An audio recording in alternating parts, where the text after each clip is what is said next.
दिलीप के बाद मल्लिका और विक्रांत की शादी दिखाई जा सकती है। Hey guys, welcome back to the channel. Show Mannat में जैसा कि मन्नत और विक्रांत की शादी हो रही है, असल में वो होने वाली भी नहीं है। ये वही बात हो जाएगी कि हाथ तो आया पर मुंह न लगा। अब जो न्यूज़ सामने आ रही है उसमें बहुत लोगों का कहना है कि लीप के बाद हमें मल्लिका और विक्रांत पति पत्नी के रूप में देखने को मिल सकते हैं। सबसे बड़ा सवाल यही है कि आखिर विक्रांत मल्लिका से शादी क्यों करेगा, जब उसे पता है कि वह उससे प्यार नहीं करती, एक अच्छी इंसान भी नहीं है और कहीं ना कहीं एक क्रिमिनल है। इतना नेगेटिव कैरेक्टर होते हुए भी विक्रांत उससे शादी कैसे कर सकता है? फिलहाल इस अपडेट के बारे में मैं ज़्यादा सोचना भी नहीं चाहती, क्योंकि अगर ऐसा होता है तो मामला काफ़ी गड़बड़ हो जाएगा। अगर बाकी मन्नत और विक्रांत की शादी की बात करें तो शादी में बड़ा तमाशा हो चुका है। जिन लोगों को लग रहा था कि मेकर्स शादी करा ही देंगे और शादी के बाद कुछ पॉजिटिव सीन्स दिखेंगे, तो ऐसा कुछ भी नहीं होने वाला। सिर्फ फेरों की बात हो रही थी। 5 फेरे पूरे होते ही बम, और ये जो भी रुकावट आएगी वो इतनी बड़ी होगी कि आप शॉक्ड रह जाएंगे। वजह होंगी मल्लिका की दादी। उनके हाथ में एक प्रोजेक्टर जैसा कुछ होगा और वही सबका ध्यान उस ओर खींच लेंगी। अगर वह प्रोजेक्टर न चलता तो किसी को पता भी नहीं चलता कि टीवी स्क्रीन पर क्या चल रहा है। एक एनवेलप में सच्चाई कि नीतू का बच्चा असली में विक्रांत नहीं है। वो एनवेलप दादी के हाथ लग जाता है और वह सीधे बोल देती हैं कि विक्रांत उनका बेटा है ही नहीं।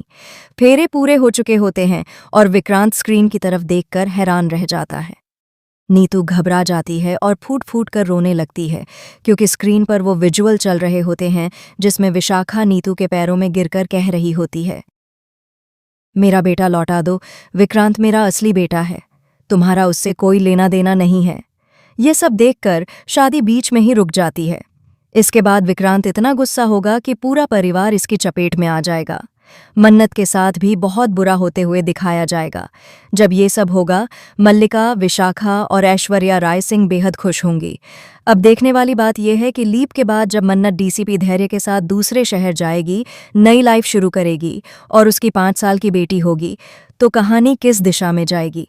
जहां तक अपडेट्स हैं, बेबी गर्ल ही दिखाई जाएगी।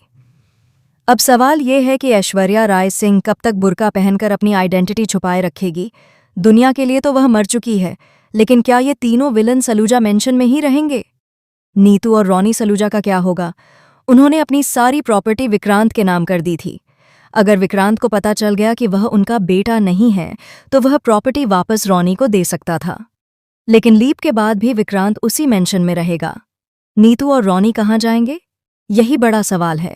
ये कंफर्म है कि तीनों विलन वहीं रहेंगे और विक्रांत मन्नत की याद में थोड़ा सा साइकोटिक और काफ़ी डिस्टर्ब्ड दिखेगा। उसके इमोशंस कंट्रोल में नहीं रहेंगे। वहीं मन्नत बिल्कुल सॉर्टेड होगी, क्योंकि उसे अपनी बेटी की परवरिश करनी है। डीसीपी धैर्य के साथ उसकी इक्वेशन भी काफ़ी अच्छी दिखाई जाएगी। वह उसे अपने बड़े भाई की तरह मानती है और दोनों के बीच एक अच्छी बॉन्डिंग दिखेगी। अब देखना यह है कि ऑडियंस मन्नत और डीसीपी धैर्य की केमिस्ट्री को कितना पॉजिटिवली लेती है। और अगर मल्लिका और विक्रांत की शादी दिखाई जाती है तो उस पर ऑडियंस का रिएक्शन क्या होगा? आपको क्या लगता है? कमेंट सेक्शन में ज़रूर बताएं। और अगर आप कहना चाहते हैं कि हमें जो ग्रैंड वेडिंग का लॉलीपॉप दिखाया गया था वो टूट गया, तो वह भी लिखें। ऐसी ही और अपडेट्स के लिए जुड़े रहिए हमारे चैनल के साथ।